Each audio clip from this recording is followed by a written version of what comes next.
L'histoire commence dans la ville d'Amiens dans le nord de la France, où Macron est né en 1977 d'une mère médecin et d'un père neurologue et dans un foyer financièrement stable, en plus de la forte présence de sa grand-mère, Manette pendant son enfance, qui a surtout contribué à semer les graines d'un amour du savoir et d'une passion pour la lecture. Dans l'esprit de Macron, qui a indiqué à plusieurs reprises que c'est sa grand-mère qui l'a initié à la culture de gauche et aux idées des Français est parti et les lui a expliqué dès son plus jeune âge. Macron a toujours été habitué à être l'enfant distingué et l'élève assidu de ses rangs. Vous pouvez imaginer Emmanuel Macron dans son enfance, très intelligent et très intelligent, il s'entourait de nombreux livres, et avait tellement confiance en lui qu'il préférait passer son temps avec ceux qui étaient plus âgés que lui, et refusait de traîner avec des filles qui avaient son âge. Il dîne avec ses professeurs, discute avec eux, parle avec eux de ce qu'il lit. C'est un trait important de sa personnalité qu'il a marqué dans sa jeunesse, car il a été envahi par cette passion d'être en avance sur ses pairs et de entrer en contact avec ceux qui ont plus d'expérience que lui et occupent une position plus élevée, ce qui est l'une des principales tendances de sa personnalité qui a contribué à son accession à la présidence.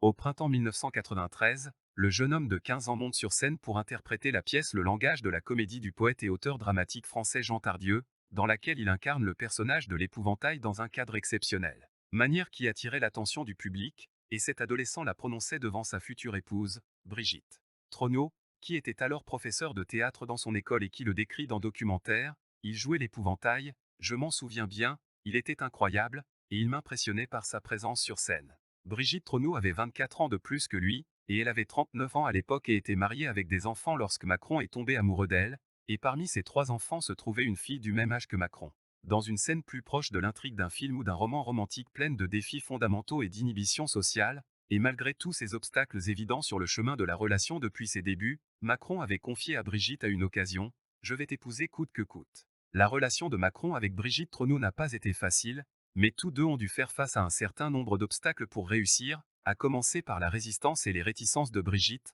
en passant par la famille de Macron, qui s'opposait fermement à cette relation, et se terminant par le mariage de Brigitte Trognaux. Statut. La famille Macron l'a délibérément éloignée de Brigitte en envisageant de terminer ses études à Paris. Malgré cela, Macron communiquait presque quotidiennement avec Brigitte par téléphone et ils parlaient pendant des heures sans que la distance géographique les séparant n'empêche la poursuite de la relation. En 2006, et dans le cadre d'un plan visant à officialiser leur relation, Brigitte Trognaux a divorcé de son mari 14 ans après sa première rencontre avec Macron, et ils se sont mariés en 2007 après qu'il a demandé à ses enfants d'épouser leur mère, alors qu'elle l'a décrit comme Thévenosier, la fille de Brigitte, qu'il était têtu et inflexible, et qu'il a fait un travail incroyable juste pour pouvoir demander la main de Brigitte en mariage. L'histoire de Macron tombant amoureux de sa future épouse et de sa capacité à réaliser ce qu'il veut nous donne un certain nombre de leçons cognitives et comportementales au niveau de la psychologie de la personnalité. Premièrement, Macron ne semble pas être du genre à craindre le risque et l'aventure, au contraire, il cherche à pénétrer des espaces impossibles et à impressionner les autres en étant capable de transformer l'impossible en possible.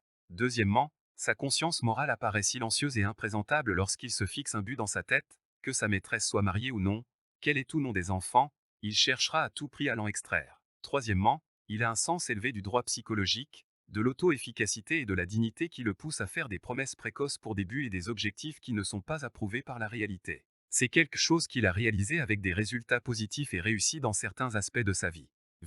Mais c'est une tendance dangereuse associée à certains traits narcissiques qui aveuglent son propriétaire à bien d'autres moments. De plus, il semble que la compétence mentale et intellectuelle de Macron le lasse de ses pairs et s'abstienne de se mêler à eux, et c'est pourquoi il ressent toujours son besoin et son désir d'interagir et de communiquer avec ceux qui sont plus âgés que lui et plus expérimentés. Sa relation avec sa femme et sa relation avec François Hollande, l'ancien président français, peuvent nous donner et d'autres hommes d'État, économistes et politiciens fournissent un indice important sur la nature de l'égalisation mentale recherchée par Macron. Enfin, Macron semble appartenir à la catégorie des types de personnalités assidus et persévérants, qui planifient à l'avance et prennent leur temps pour planifier pour atteindre des objectifs. Ambitieux sans faire de bruit pendant leur voyage pour atteindre leurs objectifs. Et ce n'était pas qu'un discours théorique, car Macron a su attirer l'attention des grands hommes qui l'entouraient, comme il a pu, lors de ses études de philosophie, rencontrer l'un des plus grands philosophes français, le philosophe Paul Ricoeur, et l'a aidé à préparer et éditer son livre Mémoire, Histoire, Oubli.